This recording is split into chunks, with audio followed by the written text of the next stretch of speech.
I'm Gary Lyon and welcome to the 2015 wash-up for the Gold Coast Suns. Now, pre-season, there was plenty of optimism for this team, but they were very disappointing both on-field and off-it. Damien Barrett?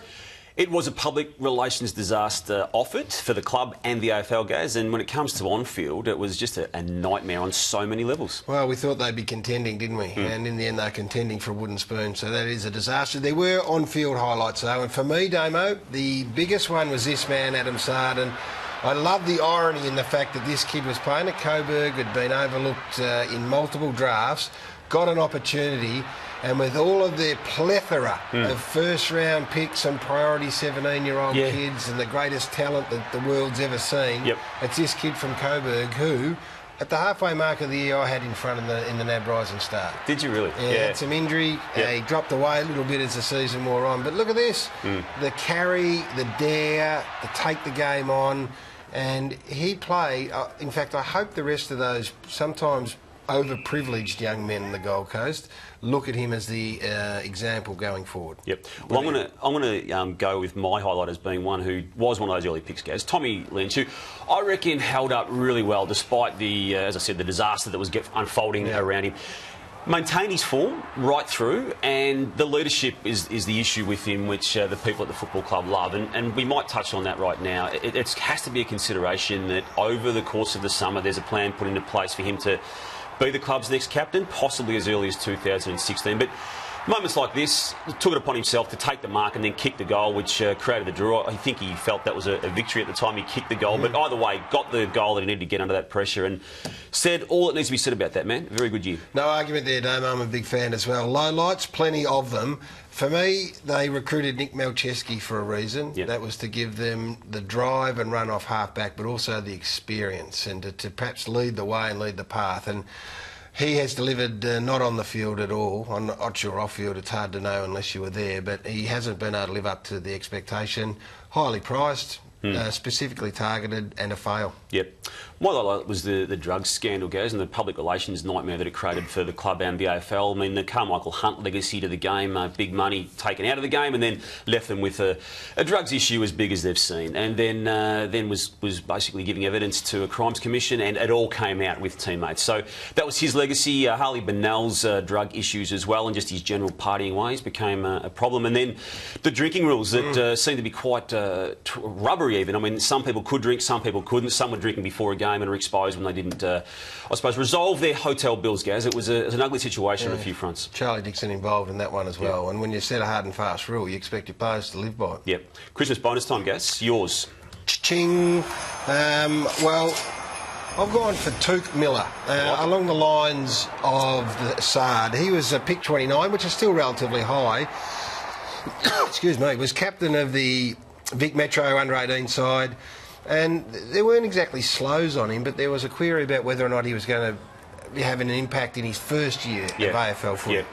Well, he's gone up there, and he has been absolutely sensational. And then, unlike a lot of other players, has got better as the season has worn on, and I love that. Future does look bright for him.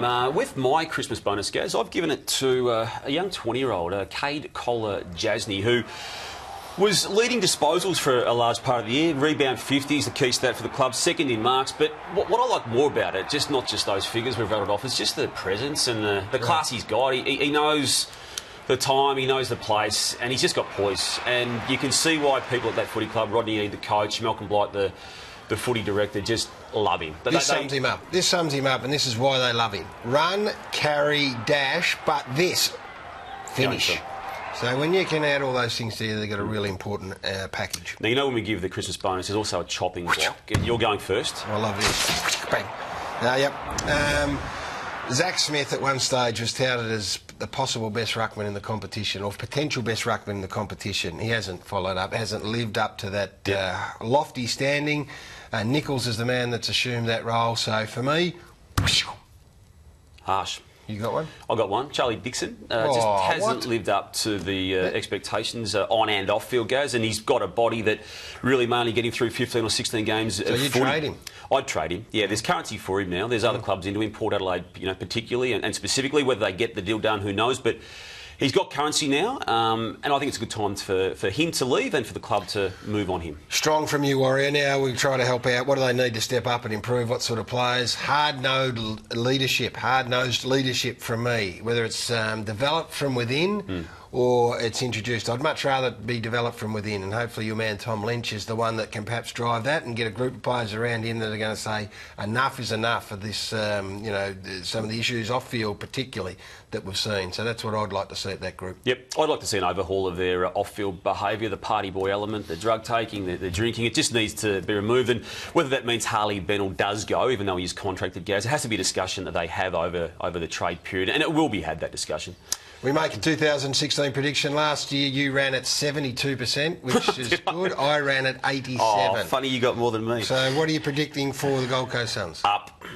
Up. There it is. How far? Oh, they'll get 4 or 5 more wins. They'll be on the borderline of the 8 and maybe in the 8.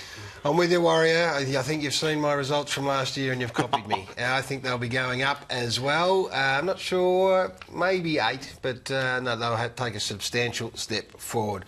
Nice start from you, Walker. Very nice, thank you. That's the wash-up for the Suns in 2015.